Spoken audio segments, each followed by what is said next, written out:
So today, today tayo ay mag-unboxing ng Charmera Blind Box. Kodak Charmera Blind Box. Yan.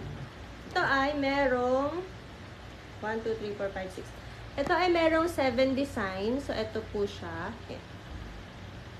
So anong gusto niyo makuha? Ako gusto ko makuha yung secret.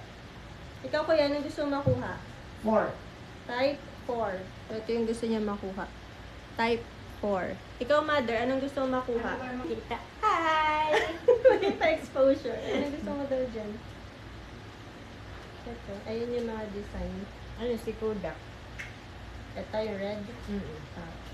Ang gusto daw ni nanay, itong red. So, malalaman natin kung ano ang ating design na Kasi yun naman makukuha. talaga ano lang dati ng mga camera. So, yan.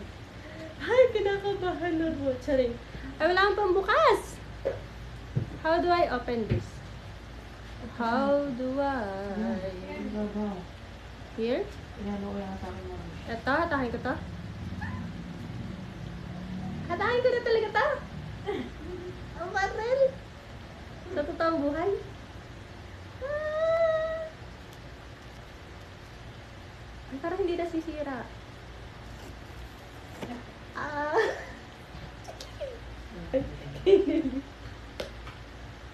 Eto na. Uy. Ala! Parang may nanalo sa aming tatlo. Ang nakuha ay... Tan.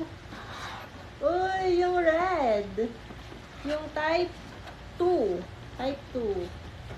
Tama ba? Mas mali pala ako niyo. Si Kodak nga. Oo! Relax si Nanalo si Kodak. nanay. Diba? Tama. Si nanay yung nanalo. Ay, cute. Ang ganda. O, diba? Ang liit niya lang pala. In-expect ko medyo malaki siyang konti. Ang ganda. Cute. Super liit. Oh, Parang kasing diba? size lang siya ng Bakterya. sandaliri.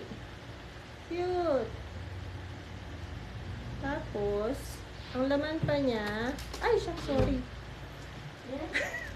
May laman siyang USB cord, tsaka, and may laman siyang keyring. Kasi nga, itong Charmera, pwede mo din siyang gawing keychain or bag charm. Diba? Charmera. Charm na camera. Witty, ang brainy yung nakaisip. So, ikakabit natin siya dito. Ooh. So, yan. So, pwede siyang ilagay sa bag.